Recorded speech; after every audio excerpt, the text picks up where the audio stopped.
Hello. See out a little bit. Alright. Today's soap it's going to be included in the fall release.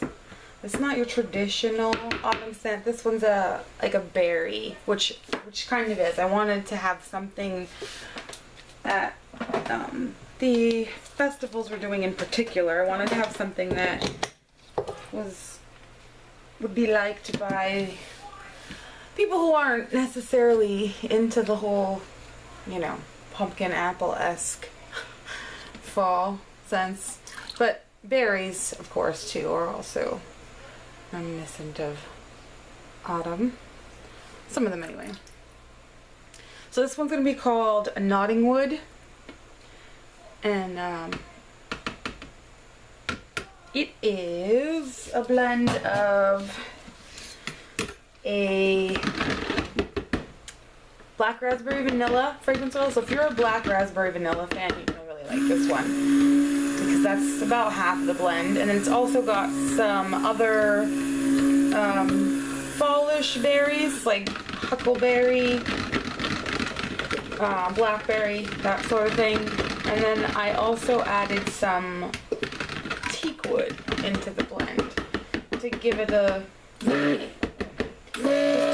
bit of depth, a little bit more of an autumnal kind of vibe, thing going on. Make it a little more woody, but it's very, very much a berry scent.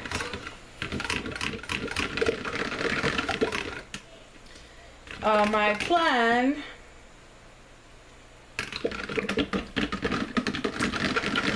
is a hanger swirl, and I've upped my water just a little bit. Not that nothing's supposed to do anything funky, but I upped my water just a little bit just to give myself some extra time, because especially since I'm going to be adding clay as a colorant additive. Yeah. So I'm gonna pour off some I'm also doing like a purple in it to represent the berries, obviously. And I'm gonna use alkanet root powder infused in olive oil to get that purple. I did a quick little video on how I do that, so I won't go into it. It'll be repetitive, but maybe not that much. So most of this, the base of it, is going to be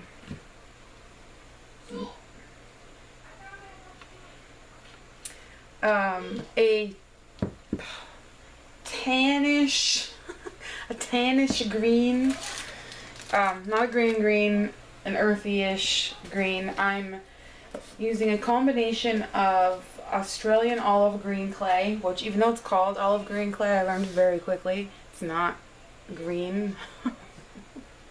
But I mean, sort of. So I'm gonna actually, I think I'm gonna do my alkanet root powder, because once I put this clay in here, we're gonna move. So, changing tactics. I am like not with it today. The spoon. So, if you didn't watch my video on how I just explained really quick how I do this, so I did an infusion. I did an infusion of the alkanet root powder and olive oil. Oh, when did I do this? Not that long ago, just a couple weeks ago. I'm smelling it to make sure it's still okay. If you're wondering what the heck is she doing. Yeah. So, yeah, I did an infusion. And I don't, a lot of people I know strain it. I just this has been sitting in my cupboard, and I didn't shake it or anything. So I just let the alkanet will sink to the bottom, and then you have just, the oil on top. You still get a little bit of speckles here and there, but nothing crazy. So this is going to look really red.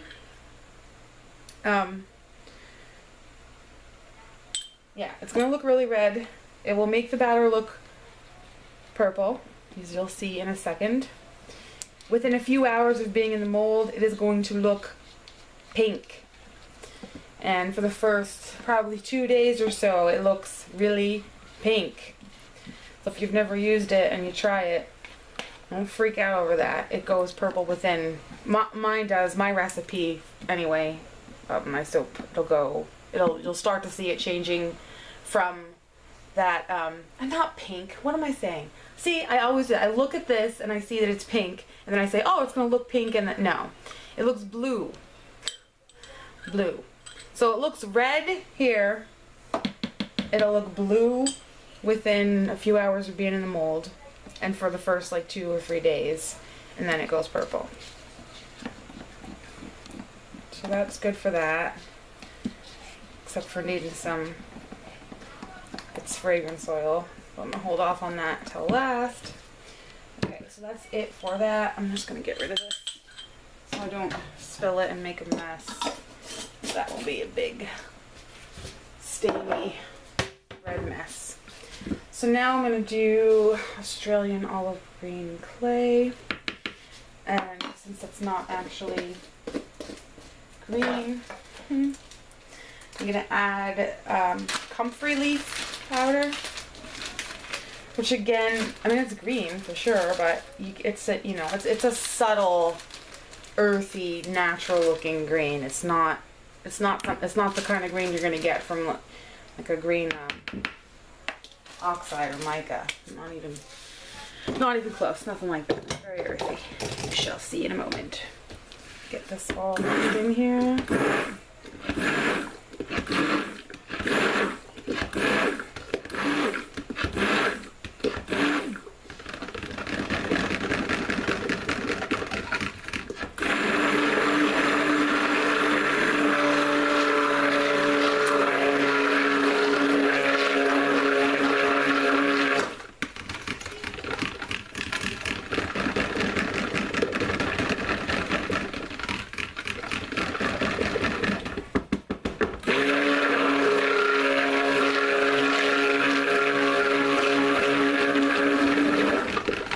Okay, so you can see, it's like a really earthy,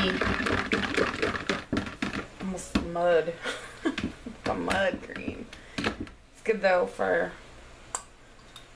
yeah, good for what I'm going for. That's exactly what I expected, the kind of color I expected to get.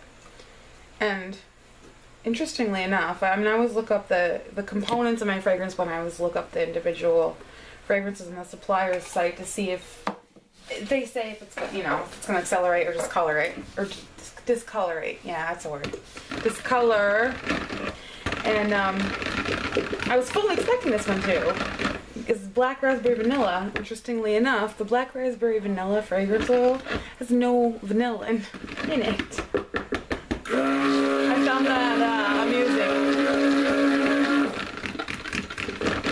Okay, this is getting thick from the clay, so I better move my butt or my hanger swirl's not gonna pan out.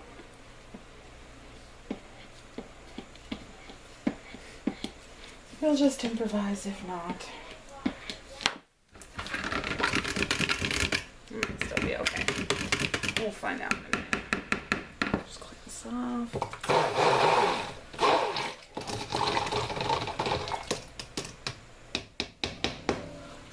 So I will admit this isn't my favorite scent in the world. I mean, nothing against berries. I like berries. Love to eat them. I know a lot of people do like it, and since we're going to do festivals, I want to make sure I have some kind of something for everybody. And black raspberry vanilla is certainly a very popular scent. A lot of people like it, so I just did my own interpretation of that and blended it with some other things to get Knottingwood. And this name, my husband asked me, how'd you come up with that name? You know, I used to live, when I graduated from high school, I moved out to, I bravely, all by myself, moved out to Southern California, and I lived there for 8 months. I lived in Irvine, California, which is in Orange County. Wish I still did live there. Loved every minute of that. I think it was 9 months I spent out there before I came back home and started, college and that sort of thing. But yeah, I had a point. There's a theme park in Southern California. I forget where. But it's called, anyway, it's called Knott's Berry Farm. And they also sell like jams and jellies and that sort of thing. You know, Knott's Berry. And that's kind of where my head went when I was trying to come up with a name for a berry / woody scented soap. Knottingwood. Yeah. Knott's Berry Farm's fun though. Knott's Berry Farm's fun. Okay. So I'm gonna do just kind of a messy layer and the hanger swirl it. I think that's my plan. If this drops down in a little bit, I'm not gonna be all upset. What? This is an interesting color combination. Interesting. I like purple and green together, though, and I just did a Halloween soap the other day. That's really, it's not, you know, natural and earthy looking purple and green like this. I used micas and stuff. It's vibrant. It's, you know, more of a novelty Halloween soap. But I did purple and green, and I just love that color combination. Very, very Halloweeny, witchy. Alright.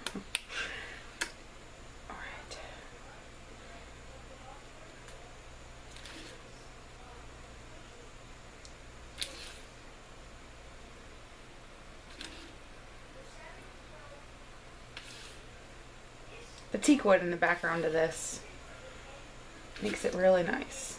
And it's not a lot, it's not super strong, the teak wood, but it's just enough to give it that little bit of depth. A little bit of like a not musky, but yeah, teak wood, woody. Yeah.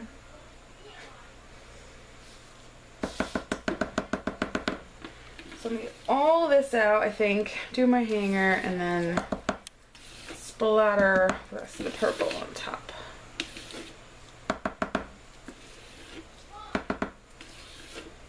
I'm like full force fall and Halloween at the moment. I have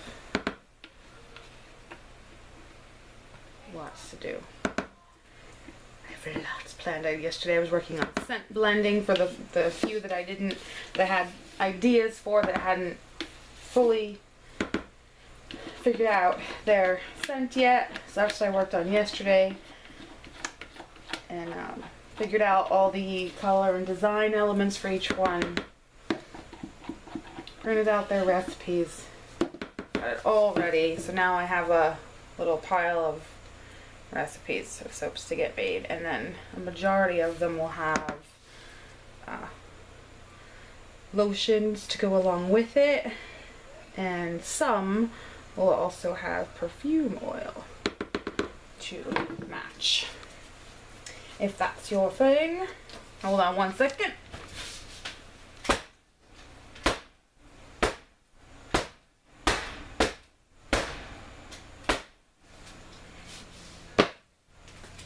Now, where's my hanger? On the table.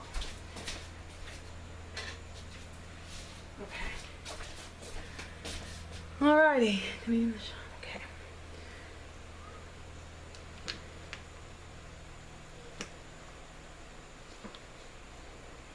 I probably don't do this right.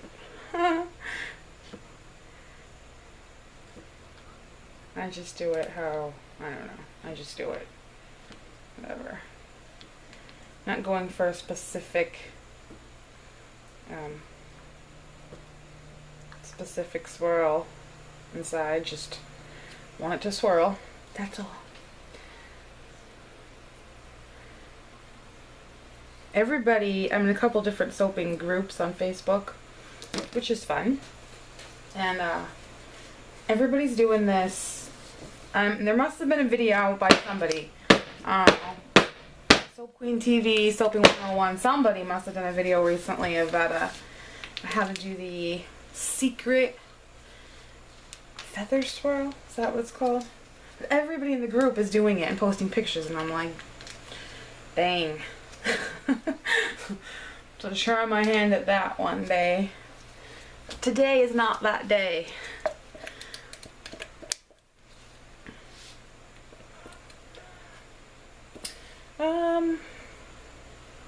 Hold on. I have a little plan. Oh wait, I have a skewer, don't I? I'm just gonna skewer this, just so it's not this weird lines from where the hanger went. I love doing this. Weird, huh? It's fun. And it makes pretty swirls. Okay.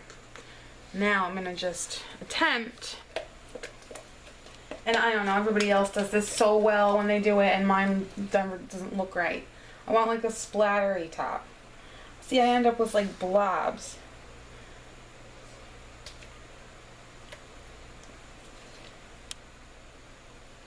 Maybe I'll go like this. Probably because my soap is too thick at this point.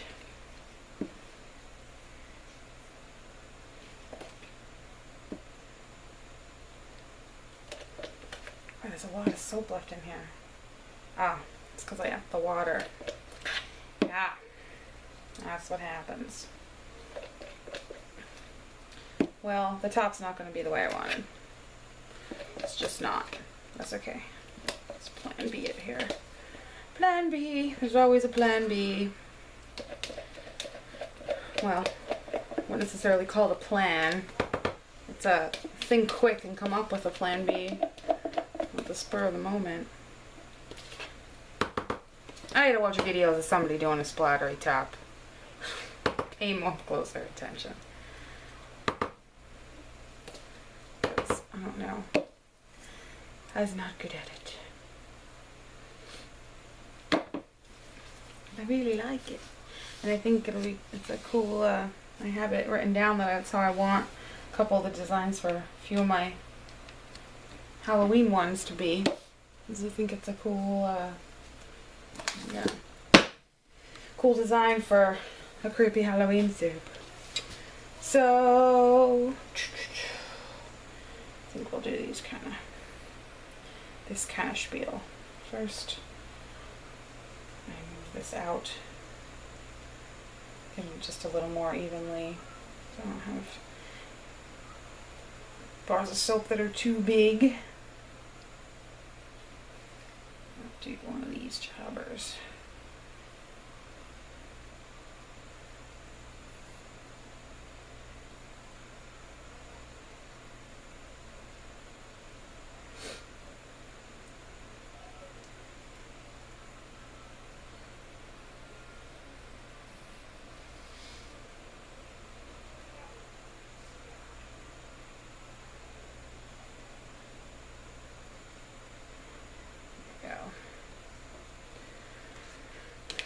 So that's it. Yeah. Stick my finger right in that, didn't I? Okay. So I shall bring you in here. Turn off this lamp. And I don't know if turning off the lamp did worse or good. And turn it back on. Knottingwood, scented with a plethora of berries and some teakwood. Thanks for watching. I'll see you for the cut this. Okay.